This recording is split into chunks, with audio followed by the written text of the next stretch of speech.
abusive parental figures. They spend their lives finding people with those traits and try to relive their experiences, but this time getting it right somehow. They want to redo their childhood or other formative experiences, but stemming the bad behaviors or fixing their partners in some way. Of course, it doesn't work, but it's more than understandable.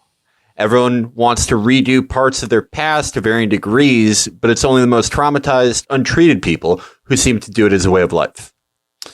I think in some ways that explains the extraordinary resonance of Gilmore Girls with audiences. Throughout my travels, I've heard women from all age groups, socioeconomic backgrounds, political beliefs, ethnicities, and nationalities reference the most minute plot points and most far-back in characters from Amy Sherman-Palladino's creation. Sure, Lauren Graham is a very charismatic actor, and its style of dialogue hit at the right place at the right time, but I think that most of the show's success is because it's aspirational. Not in the sense that the character Rory Gilmore is a superachiever, but that it portrays complicated, strife-filled adult relationships as mendable, mother-daughter bonds as unambiguously loving, if not complicated, and the mystery and pain of life and love as part of a grander journey of meaning.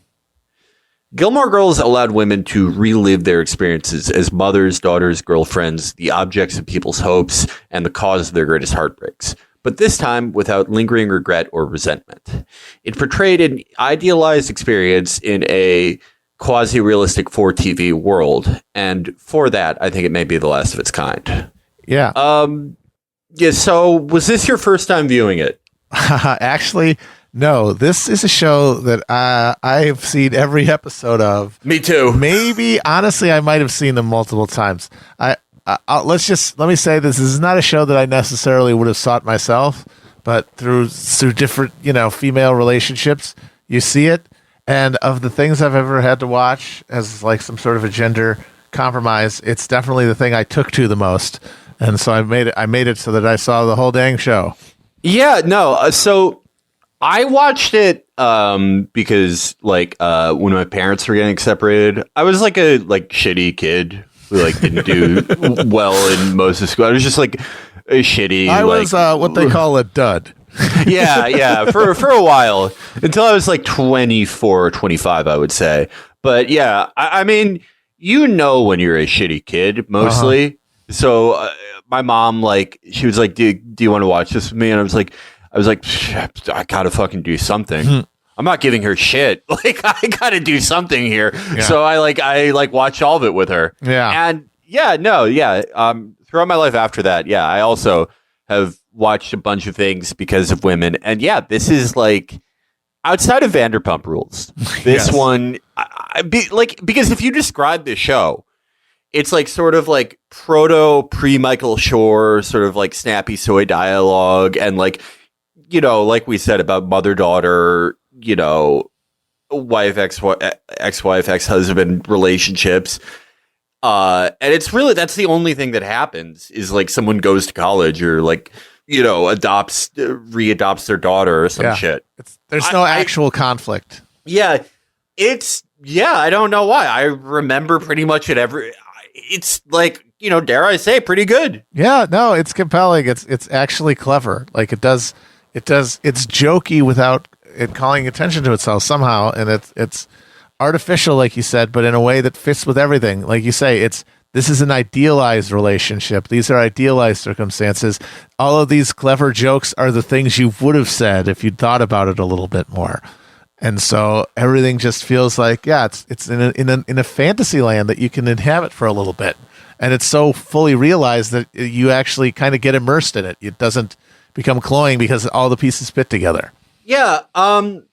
So a little background on this show, because I think a lot of people, men especially, who the government hasn't assigned them a girlfriend yet, not seen this. Hang in, guys. Hang in there, guys. One of these days, I give up hope too. And then one day the letter came in the mail. Mm-hmm.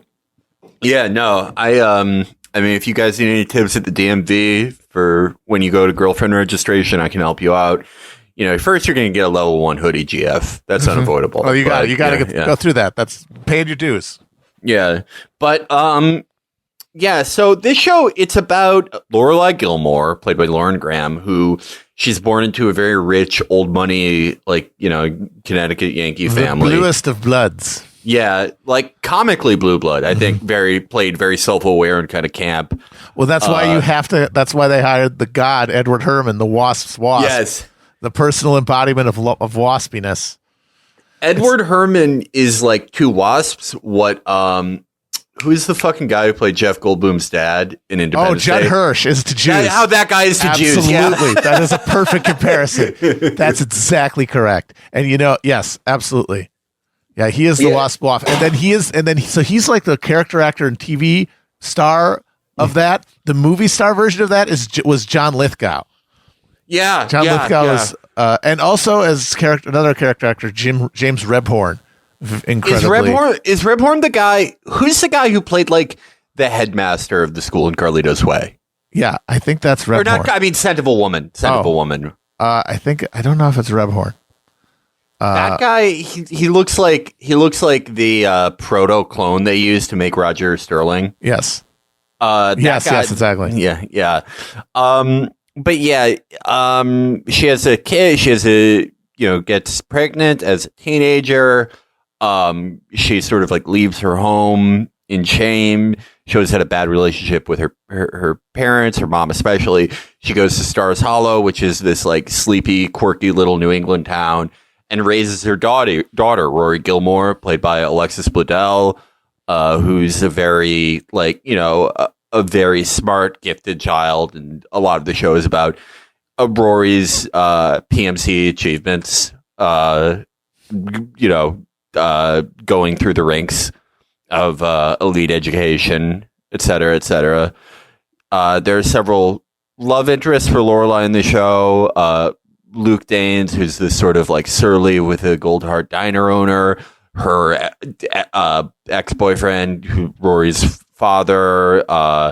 Another ex from her old life in old money Connecticut, etc. It's also that's interspersed with Rory's sort of coming of age. The show starts when Rory's 16, I think. Yeah, and so it's about her. Well, it's about her having to get into Chilton. Yeah, that's Chilton. The inciting incident of the show. Is that she's got to go back. Lorelai has to go back to her mom because she can't afford Chilton because Rory's got to go to Chilton if she's going to go to Harvard. Right, because Lorelai's a working mom. Like she works at a local hotel with her best friend Suki, and she's like, well, shit, I have to get Rory into this really good boarding school. I can't afford it on this salary. And so that's the show kind of begins with Lorelai trying to repair her relationship with her parents and Rory coming of age. Mm-hmm. And yeah, that first season is sort of about Rory's her first relationships while she's adjusting to this new elite world. She dates Dean, who's just like, he's a townie. He's a dullard. Yeah, just a good old dope. Yeah. Just a big old German shepherd just banging into things and licking the furniture. Yeah, you know how Dean is like a dullard with a good heart? Because they gave him a center part. Yep. And it was funny because there's like a few scenes at the very beginning with him where they kind of make it seem like he's going to give as good as he gets with all the badinage, but pretty clearly they just run up the red, white flag and are like, actually, no, it's easier to just make Dean distinctive by just saying, yeah, he's the dullard. He's the one who can't keep up. Which I thought that was, I think, we're going to go into a lot to why this was such a cultural touchstone for women. But if I was a woman, I'd be very happy that they made that character, because it's like, you don't often see that, like just a guy who's portrayed like he's your protagonist love interest, but there's just not enough to him. Nope. It's like, sorry, no, I'm not gonna not gonna date you at this point. There's not a lot going on up there. You're a dull but nice guy, and that's not portrayed as Rory being like the bad guy, but it's just like, yeah, shit happens. Yeah, too bad, buddy. You weren't able to keep up, but that's fine. There's plenty of dull girls in Stars Hollow for you to go with. Yeah, so Rory gets into Yale. There's a lot of mini blow-ups between Lorelai and Richard and Emily. It must be stressed that one of the most crucial plot points in the show, in that it created a rift between the mother and child that like defined the show for like a season, was the fact that Rory decided to go to Yale instead of Harvard. Yeah. And that made Richard, the grandfather, The Wasp got very happy. He was very happy, but Lorelai was betrayed, and it like came between them for like a whole season. And I also think that's White good writing, people though. Problems. Hashtag. Am I right, folks? That's good writing, though, because yes, absolutely. Because this is the stakes these people care about things for.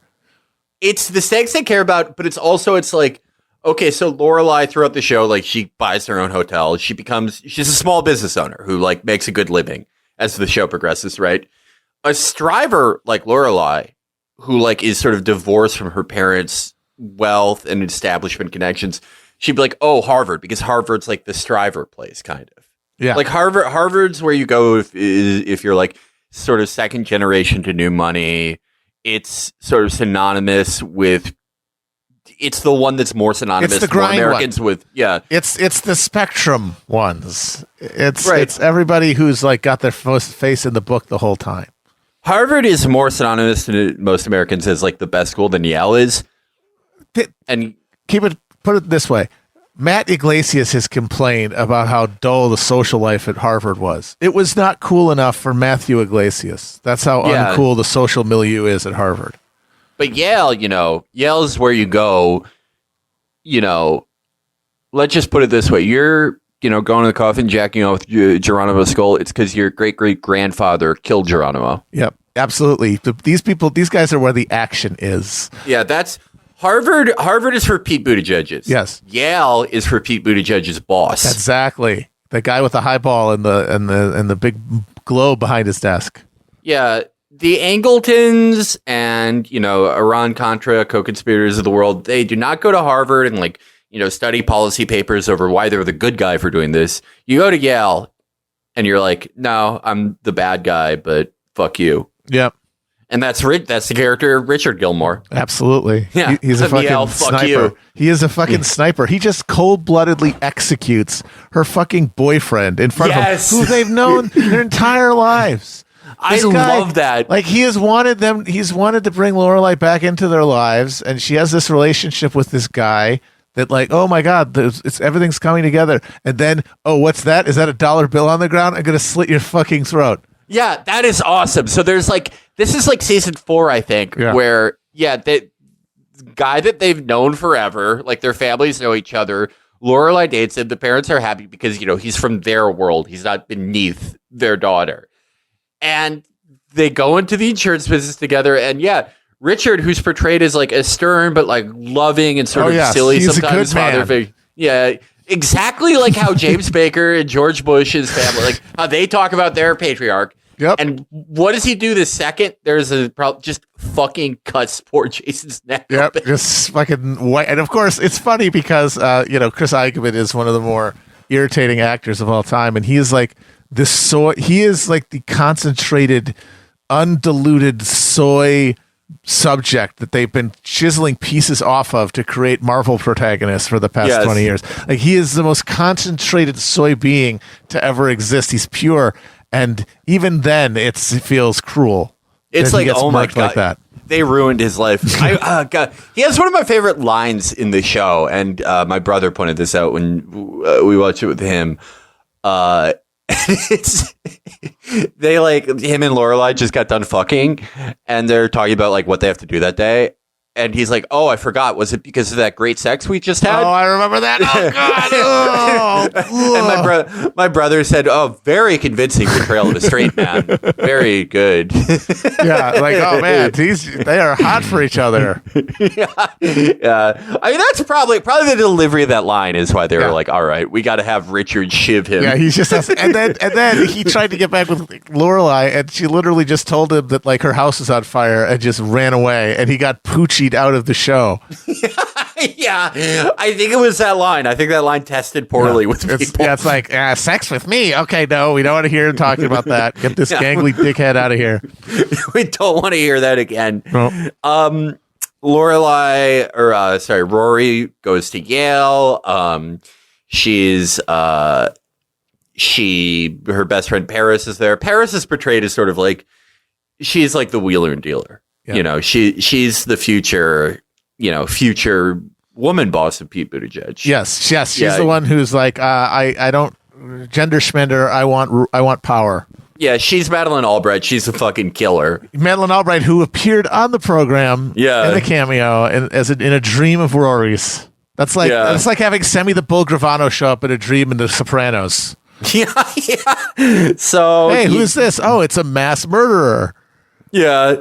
Rory has a romance with Logan, who's like a sort of exciting, rich playboy. Oh God, he sucked too, though. Yeah, he was terrible. Oh, hey, Logan. I should also mention, in between this, Dean gets married. Yes. And then him and Rory have a brief affair. That's how she loses her virginity to married Dean. It's these girls are messy, folks. Well, it's like life. I love that, though, because like Rory's story goes, like, you know, she has this dalliance with Logan. She breaks up with him. She goes on to like cover Obama's campaign. And you got to presume like this show is real. Rory is like, she's also crushing skulls now. Like, yes. She is like cutting people loose for media. She's calling the CIA, being like, all right, what headline do you want to run? Fuck it. You know, let's get this done. Let's knock Maduro over. She's a killer. And of course she would lose her virginity, like fucking this guy's life up. That's what people like that do to people like Dean. Yeah. The guys like Dean are just for practice. You're just for practice. You just picked up and tossed about as you want to, and because nothing can ever really rub down back on you because you're not ever going to be in that person's social circle. Yeah. But yeah, no, you're going to be, really, you know what you're going to be? You're going to be like the fucking hillbilly elegy people. Bye-bye. Yeah. Dean's best hope is to write a book that's like hillbilly elegy because he's always just going to be a dope. He's not a killer. He's not the thing. One of the stylistic points of this show is sort of the Rory Lorelai dialogue, right? Mm-hmm. Very fast, a lot of jokes per minute, extremely high joke per minute rate, very punchily written, very good vocabulary for TV without being overly verbose. And the way that's sort of a language of insiderness. Lorelai and Rory talk that way to each other. Rory and her friends that she like respects, that she doesn't think in some way she's above. They talk like that, like her in Paris. Yeah, it's the Sorkinite meritocratic like lingua franca. It's the language of virtue, the language of competence that gives you like full full human consideration. Right. You know, in the world, you know, in your lives, you probably recognize this. There are people who are fast and there are people who are slow, just by tempo. Mm-hmm. The slow people aren't necessarily stupid at all. Oftentimes they're smarter than the fast people, but it's one of the ways we process intelligence upon first impression. How quickly someone processes these things verbally and then spits them back out to you. Mm-hmm. And all the people who are, you know, whether there is familial strife or not, they will all return to the fold to become killers like Richard. Yep. Yeah. But yeah, no. Oh, it's also, you know, at the end, you know, after Rory has done her learning and growing, and Lorelai has had her very varying flames, the town throws a surprise goodbye party for Rory that was secretly put together by Luke. Luke and Lorelai, who had like a romance, an on and off, again, romance in the later seasons, but by the time of this party are off again, they've broken up. They get back together. It's implied, you know, they kiss at the party. And that's it. That's the end. That's the story. That's all that fucking happens. Yep. Oh, they get together and everything's basically the same. It's just a smooth trajectory of life. We just caught a little bit of it because at the end of the day, it is the best of all possible worlds. The Stars Hollow is the best version of life that any of those people in it could have. That doesn't mean it's perfect. It means all of their problems are surmountable, non-traumatic. They live without precarity, but with the enough, you know, understanding of the world around them to drive them, you know, keep them from being bored, but just never challenged. It's the perfect place. It's like if you could design heaven, it would basically be that. Everyone has the dignity and purpose of having a job, but none of the monotony or soul-crushingness of it. Luke, for all his silliness, seems to really enjoy running the diner, and for some reason has saved up hundreds of thousands of dollars doing this. Oh, God, he's rich as shit. Margin. Just selling like these goddamn fucking scrambled eggs to these motherfuckers. Yeah, Luke makes $750,000 a year selling French fries in a town with like 900 people. That is busy. It's like, how many tables do you have? How much are you getting per fucking table in a day? This doesn't add up, sir. It seems like, I like to think that Luke was like a fucking money launderer for like a cartel. Because there's no other way that you can explain the economics of it. It Nothing just else makes sense. There's a point in the show where someone needs like $45,000 or something, and Luke just takes out these dusty wads of money, and he's like, "Oh, here." Yep. It's like, what the fuck, man? Yep. Your diner probably doesn't even fucking gross that in a year. Yeah, it's nuts. Yeah. That is something Matt Iglesias could do that's useful. The economics of Gilmore Girls. Yeah, let's break that puppy open. Let's get it under the hood. Yeah. But, no, yeah, but like, pointing back to why is this show good? Like, why did we both enjoy the show? Why is the show such a resonating force culturally? I think it's some of those things we talked about. This is uniquely from a woman's perspective. Mm-hmm. And yes, I think this which is not amongst these shows. One thing we might not have noticed it or pointed out, because we're, of course, part of the patriarchy as much as anything. But this is a very doodly genre. The showrunner based, or even not a showrunner based television program. So yeah, this is it's a rare feminine energy in the space. Right, because I mean, the economic breakdown. Usually, women will be able to sit through a male-focused TV drama. Men will not sit through a woman-focused TV. Yeah, exactly. That's because we're spoiled. We don't have to. Women have adjusted. They're like, yes, this is the thing you have to deal with if you want to be with men, which for some reason they do. But we get to insist. No, only candy for dinner. We don't have to get any of those girly feelings on our entertainment. But so tons of things have come after the show that are sort of woman centric. I consider Gossip Girl kind of that. Pretty Little Liars, tons of shit that's on network TV that people can see, right? None of it hits like this does. And things that get a lot of viewers, none of them hit like this does. And you know what? I was thinking about it, and I think it's because I have an overall theory about women's media, right? And I think the problem with women's media and why you see so many like heterodoxical women's media products popping up now, podcasts, whatever, that are out of the norm and, catch a lot of shit for being like edgy or saying words that people don't like. It's because of most women's media is solely about, you're a girl boss, you're going to work at Raytheon, or it's like, this Mary Claire thing that I saw sent out a few years ago. Did you ever see this, where it was like a check card that they sent to freelancers that was like, have you been raped? Yes. Do you have an eating disorder? Trauma. Have you been sexually harassed? Yeah. And so it's like your trauma. Those are the only two things in women's media. You could either be the CEO of Lockheed Martin and talk about girl power, or you can be like, only talk about the worst shit that's ever happened to you. And Gilmore Girls does have like, I guess, some girl boss shit in it, but it's not really like about that. So it's more about the relationship. They're honestly like, they're above that. Like Lorelai really is. The fact that their family is super rich really does mean that this is, at the end of the day, not life stakes for them. She's always has the option of just being like Logan's wife or something, or not him, another rich guy. Like they don't have the striving drive of an actual like middle class Arrivas, like a Nixon or a Buttigieg. They have this. There's a noblesse oblige to the whole process that makes them able to be more laid back about it, so they don't have the killer shark like intensity of the real gunners.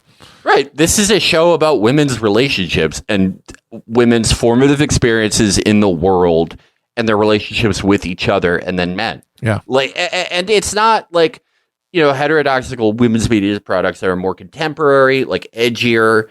Those are different. Those are successful because it's like, well, women actually do want a come town for women. Mm-hmm. Yep. And it exists. It's called Redskin. That's why people bitch about that show so much. Why is that show successful? That's why. It's like, because like women want like a new media product that isn't like, hey, let's talk about all the awful shit that happens to us all the time. It has to explicitly reject the hegemonic media that they're being given. Just like in the moment of like the hegemonic media sphere, Chapo butted off as like a Bernie bro response to that. That's the same thing you get with everybody. Every slice of that area gets alienated. They want something to express it. Right.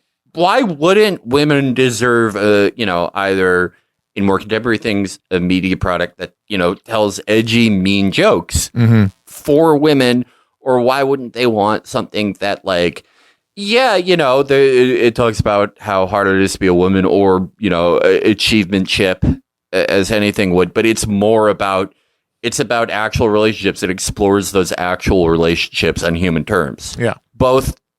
And yeah, it turns out when both exist, they have incredibly dedicated audiences because there's so few things like that.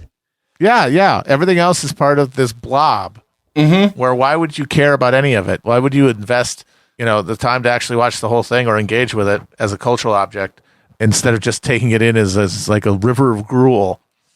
Yeah, no, yeah. But I mean, a shocking amount of men, like I had not known that you had seen this entire thing. Yeah.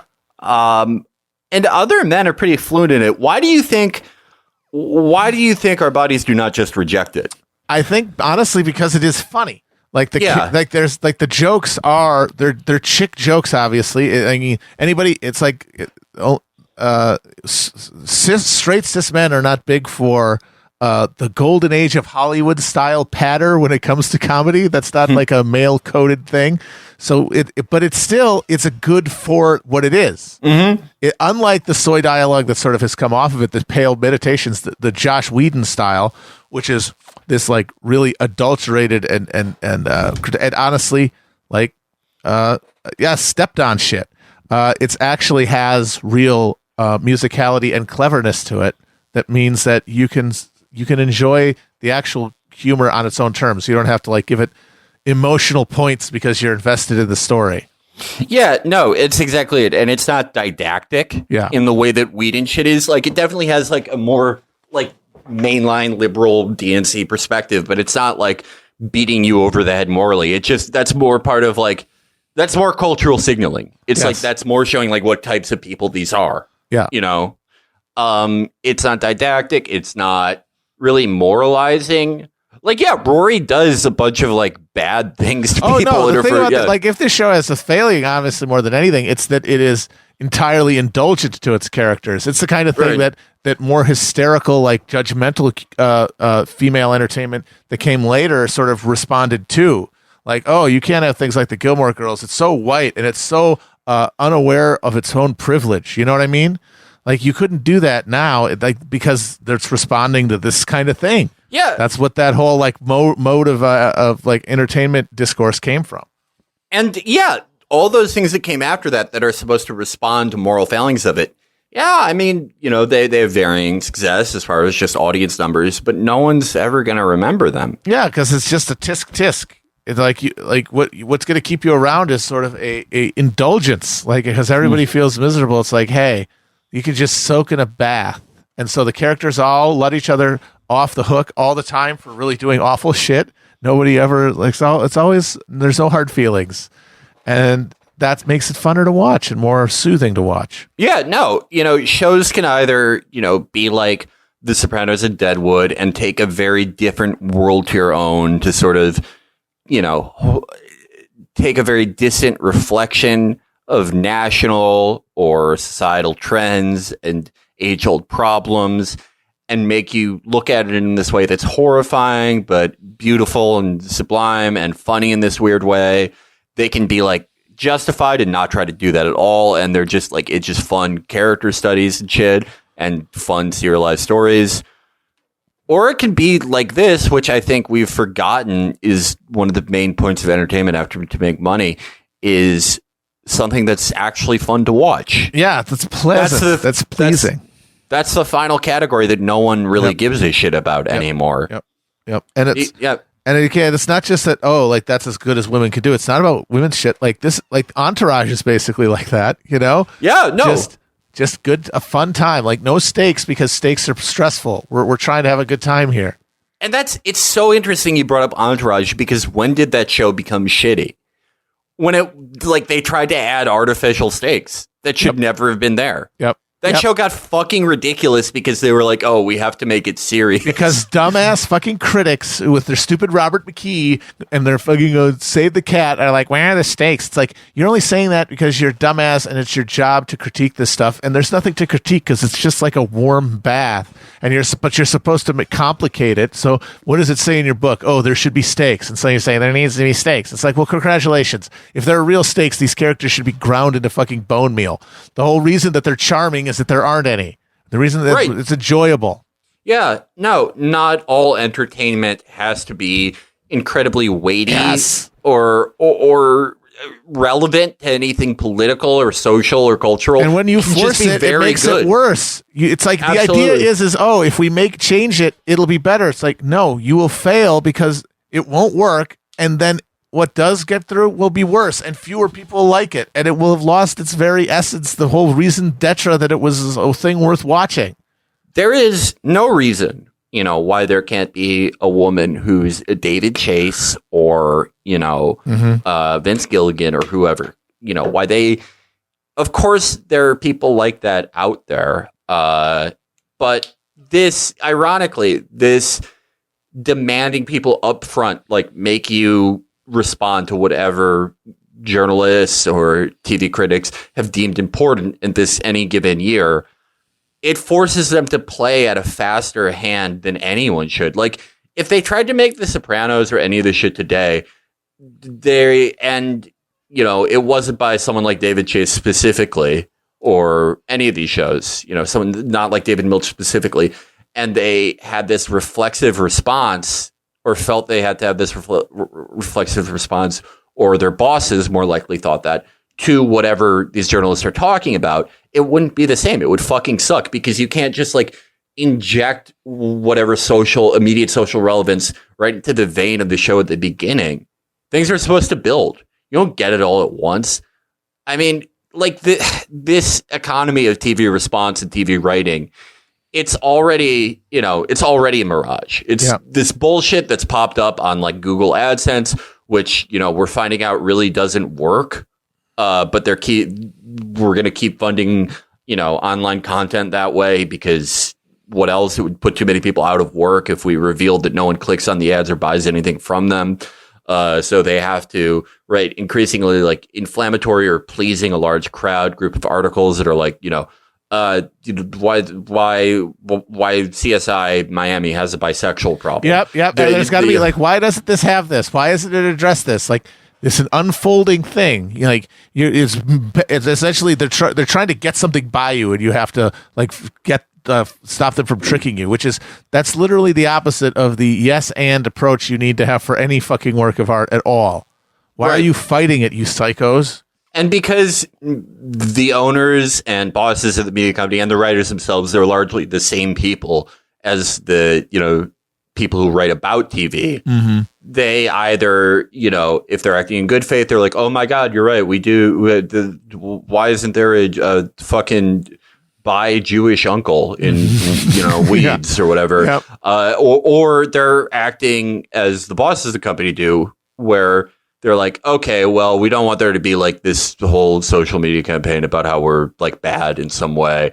And if we do this, if we put out some statement that's hey, y'all, we listened, they'll buy our stupid shit and thank us. So, and the people who are watching are already going to be watching anyway. We make fun of those conservatives who are I can't believe you made Jim on All About Jim say Black Lives Matter. I have watched for 7 years. I'm never going to watch again. Yep. It's funny because most people don't, even if they don't like it, are just going to keep watching it. And those conservatives are probably going to keep watching it. 100. Everyone's just a pig. Yep. And it's they got their slop. Yeah. But yeah, no, I think this is making me think a lot about women's media. I think the reason that we probably haven't seen a show that's, like The Sopranos, but for women kind of, where it's centered on women characters, is probably because women's media is the most subject to this shit. Yep. It's the most subject to why aren't you talking about this? Why aren't you talking the weird thing in like 2017 where people got really mad at Tina Fey for some reason. Oh God. Yeah. She did a sheet cake. It was basically the long overdue reckoning with all of her problematic. It's essentially what happened is that 30 Rock got under the radar. It just slipped underneath at the very moment before the panopticon online critical mill became self-aware. Like Indy zipping out and getting his hat right before the thing crushes her. Because 30 Rock could have been canceled every episode for things that would. Oh yeah, and there wasn't just the capacity for those conflicts to emerge didn't exist. And so she got out of there, and then she popped her head up to do a little bit on SNL, and everybody who had sort of collectively absorbed how much she had got away with something for all those times, they just decided to unleash. She was just a chance to take all you thought you got away with that, didn't you? Well, here it comes, and then they just had to fry her. And it's amazing because they were acting she's like all her shows are about how it's good to be an out of touch lib idiot white woman. Everything has to be judgmental. If you depict something, you're endorsing it. Oh, Liz Lemon. See, the thing is, these things to these people, entertainment is its value comes in its persuasive ability. It is not about any. The only value, there's no aesthetic value. The only value is what moral lesson does it impute, because that means people are going to be better for having watched it. And so, if someone is bad, like Tina Fey's character is bad, she has to be punished. And if she isn't punished, then you're sending a wrong message, and the kids are going to be thoughtless, white, problematic people. And then what's the point? Then what's the point of any of this? Because we gave up on having there be any aesthetic appreciation of art a long time ago, because it was easier to care about this shit. And the result of that is that you can't fucking care about it unless you think you're saving the world by watching it or criticizing it if you don't. Bad people, we need to always show bad people getting punished like they do in real life. Anyway, Absolutely. Vote for Joe Biden. Vote for Joe Biden or you're racist. Yeah. And it's amazing too, because the character of Liz Lemon, the point of that character isn't that she's good. She's also an oblivious asshole, but in a different way than Alec Baldwin's character is. And the joke is that she the whole joke of the show is that she's the same character as him. They're the same person with the same values. Her liberalism is entirely affected. That's the joke. But it's because an anvil doesn't fall on her head every episode, or she gets shot by an angry fan or something at the last episode to punish her. Then you can't depict that. You can't depict that cluelessness of liberalism. Yeah. No. And I mean, the only way a woman will be allowed to create a Sopranos where things have time to build and you get to accurately describe characters who do bad things and sometimes are bad people and let it grow is if they weren't hyper reactive to the TV writing industrial complex. Yep. And the reason this show, Gilmore Girls, is so good and watchable is because, it's before that. It came fucking before that. Yeah. And so because she has a show on now, and it's a streaming show, the Marvelous Miss Maisel, which is essentially what happens when you're exposed to that reality of okay, this is what entertainment is now. She basically suffocated her brain to pretend that she went back to the 50s so that she could just be relatively woke by making her character a progressive female comedian in the 50s. So it's she's essentially wearing the mask of the second wave feminism to be see, it's not as indulgent and white, even though I'm still a white person with, a white lady show runner and everything, but I'm paying penance to it. And so that makes a character that's sort of obnoxious because everybody loves her. Look, she's the non-problematic bae of history, and it's by raising the stakes historically, you're kind of underlining how frivolous everything is. Instead of making the serious stuff real, you make everything worse. Yeah, no, yeah. I think in their heart of hearts, no one wants to see their favorite characters like solve racism or like, you know, or like, you know, end voter suppression and all this shit. But it's like people are kind of powerless to stop it because it's like this is just something that's going on at the top. This is going on at the highest level of media and the highest level of just like overproduced PMC, where it's like it's sort of equivalent to Democratic mayors who live in these cities with like fucking enormous populations of just suffering homeless people and unaffordable housing and all this shit. And they're like, well, fuck, I like need to do something. All right. We're banning menthol cigarettes. Okay. No more big sodas, you know, none of that. And yeah, for like, if you're like an over reproduced person, it's like, I got to do something here. I got to do something. Okay. Fucking, you know, whatever dumbass fucking show has a white woman problem or whatever. Yeah. You know, and it's, you know, the people who are also making the shit have to go like, oh, we also have to look like we're doing something because we've made everything the same for the past 10 years and it just slop and we don't want people to notice that it's like kind of shittier than it's ever been and that there are like actually no more like really enjoyable good products. So we have to respond to this or else, you know, we have to look like someone's hands on the wheel and this is just a fucking AI running the show. But I think the people that watch it, it's like, most people are fucking exhausted and feel like shit all the time. It's like, they're not going to, people can't even like rise up and go into a Oxford health boardroom with a parody. They're not going to, you know, they're not going to be like, hey, all my shows suck. What the fuck? There's just, it's like, but they're what we have. And then that becomes its own solace is that it might not be good, but it's familiar. And if the only thing we can imagine beyond what we have is something worse, then the familiar becomes soothing. Yeah. Yeah. I mean, so, you know, it's a grim time and it feels weird to say, but I do not think conditions, we say this towards the end of everything, but it's like conditions do not allow for anything as good as Gilmore Girls right now. I'm sorry, they just don't. The science backs us up on this, folks. It really does. It really does. And, you know, men, it didn't go on for very long, but we got Banshee. Aha, yeah. There's no Banshee for women coming. You could still just max out. You could just button mash on martial arts or action craftsmanship, and you're going to get a lot of far distance. It's harder to do that with female entertainment because it's got to actually have emotional heft to it. Yeah. Well, I don't want to end on a super depressing note, so I thought I would.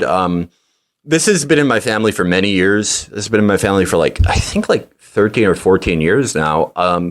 This came when me and my sister watched the show with my mom. And this is sort of my sister's theory on Stars Hollow. And I always wanted you to hear it since you told me that you've also seen it. Lay it on me. Her theory was that Stars Hollow is like a pervert's colony. Like every man in the town is like some type of sex offender. Okay.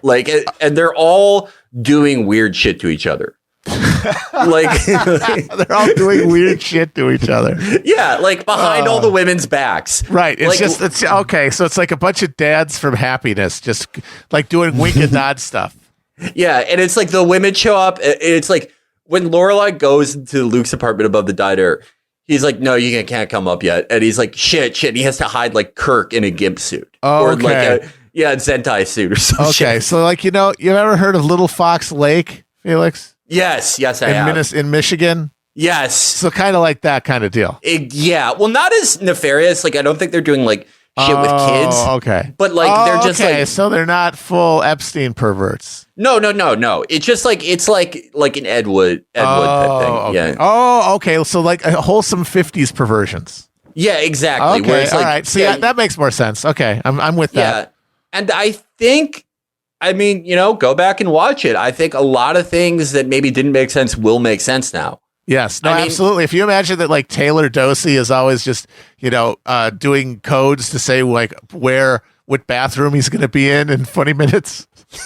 Taylor Dosey is like the head pervert at the time. He is the head pervert. And being the head pervert is his kink. Like his kink mostly is just ordering everybody around. That's 90% of it. All they got to do is like somebody shows up at the invitational ritual and just tweaks his dick a little bit and boom, he's popped off. That's all it takes for him. Exactly. Like Luke is clearly into like some sort of like sadomasochism thing. Like just like a grab bag of stuff, you know, like I want like a guy to dress up in a rubber suit, and just like stomp on my asshole, like the Christmas party in The Shining, the guy in the bear suit. Yes, yeah, that's what Luke's into. Kirk is obviously like the guy in the gimp suit. Yeah, I know he's the gimp. He is the gimp. Yeah. He looks like a gimp. He is one of those grotesque sort of epimorphic creatures. There are people who are born, as Lennon said, to each their own, each according to their own abilities. Some people are born to be put into a gimp suit and have a tube that leads from like someone's ass into their mouth to be farted into. That's Kurt. That is their destiny. That is Kurt's destiny. Some guys just look like that. I'm sorry to that actor. Yeah. I'm not saying you do that in real life. I'm saying the character you portrayed looked like that. You look like that, dude. He is that guy, the actor. He is the Clint Howard to James Gunn's Ron. Did you know that?